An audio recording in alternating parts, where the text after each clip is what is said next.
Mic check, 1, 2, check. Hey, hey. Mic check, 1, 2. Check. Hey, hey, hey, hey. Mic check, 1, 2. Check, check. Hey, hey. Mic check. We good? I see thumbs. I see thumbs. Good. Do we need a clap or are we happy?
Good afternoon.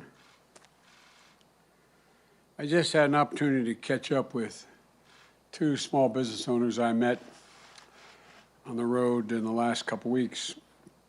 And the first was a very entrepreneurial woman named Pilar Guzman Zavala. And she's in Florida, Miami. And Tim Eichinger, who is in Wisconsin. They have different businesses and live in different places, but both share the same message with me when I spoke to them on the road. And that was American small businesses are hurting badly, and they need help now. And it's in all of our interest to make sure they get the help now. Small businesses are the engines of our economic progress. They're the glue and the heart and soul of our communities, but they're getting crushed.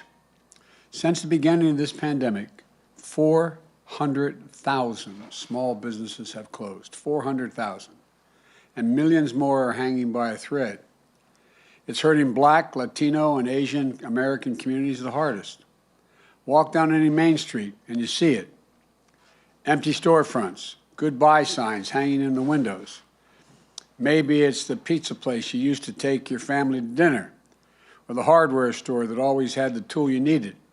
It's the mom and pop shop that's sponsored by, that is supported by the community, and then in turn they support the community. They sponsor the Little League team, the barber shop with the first dollar bill that he or she earned still taped to the wall, along with a picture of their kids who are now in college. These small businesses, not the ones with 500 employees, but these small businesses that with a handful of folks, they are 90% of the businesses in America. But when the Paycheck Protection Program was passed, a lot of these mom and pop businesses got muscled out of the way by bigger companies who jumped in front of the line. And I want to be clear, the Paycheck Protection Program is a bipartisan effort.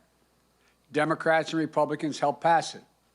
But Democrats and Republicans have also voiced concerns about improving it. With their input, that's what we're doing in our administration, improving it. In the last month, we've increased the share of funding for small businesses with fewer than 10 employees by nearly 60%.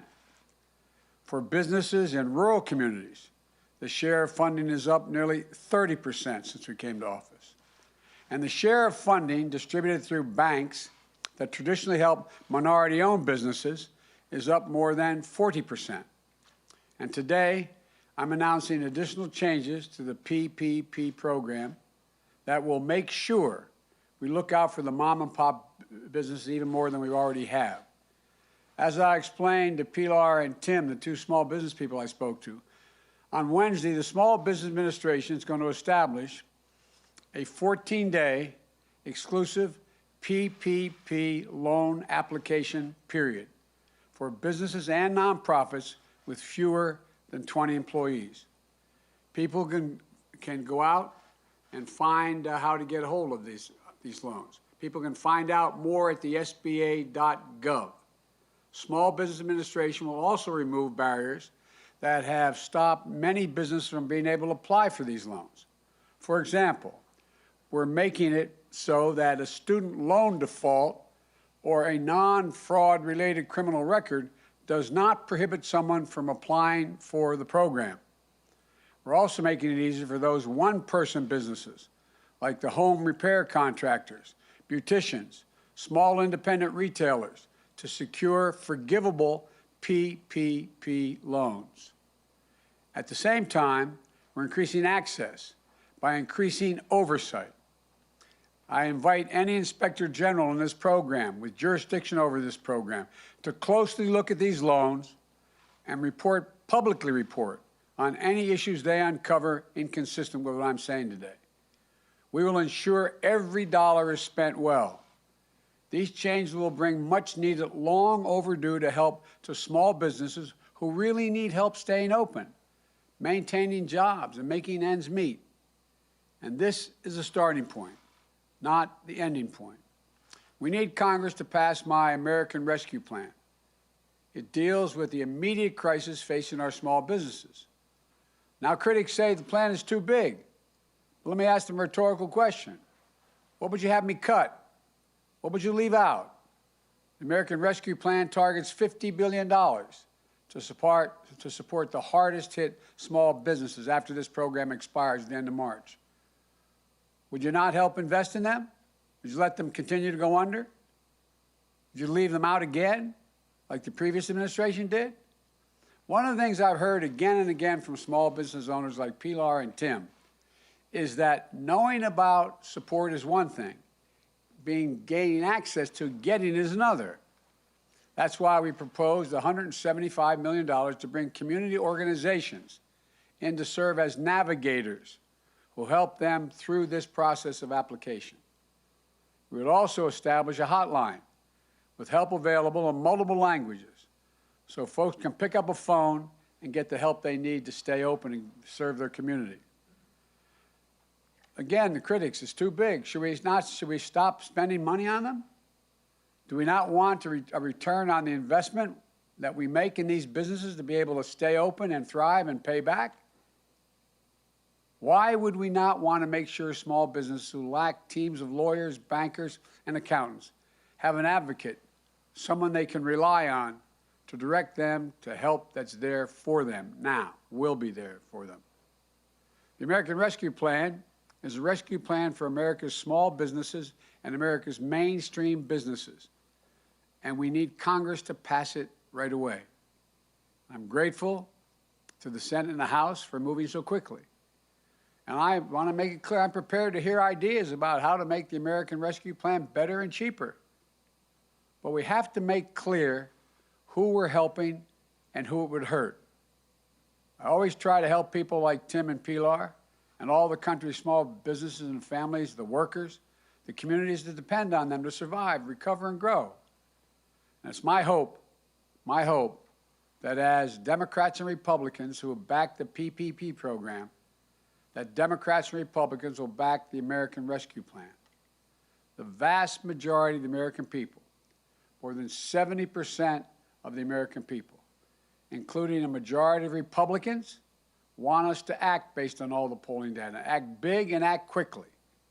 Major economists, left, right, and center, here and abroad, say we should focus on smart investments that can make jobs available and focus on the jobs and in the people, to prevent long-term economic damage to our nation and to strengthen the economic competitiveness going forward. In fact, an analysis by Wall Street's firm Moody's estimates that if we pass my American Rescue Plan, the economy will create 7 million jobs this year. This year. We've also been in constant contact with the mayors and governors, county officials, members of Congress of both parties in every state. That includes a letter, I might add, from more than 400 mayors from big and small cities, Democrat and Republican. They agree we have to act and act now. They understand we're not going to get our economy back in shape and the millions of people back to work until we beat this virus. Getting our economy back means bringing our small businesses back. And that's what we're going to do. That's what I'm doing today. We're going to focus. The program ends at the end of March, but for the next 2 weeks, the only folks who can apply for that PPP money are businesses with fewer than 20 employees. Thank you very much.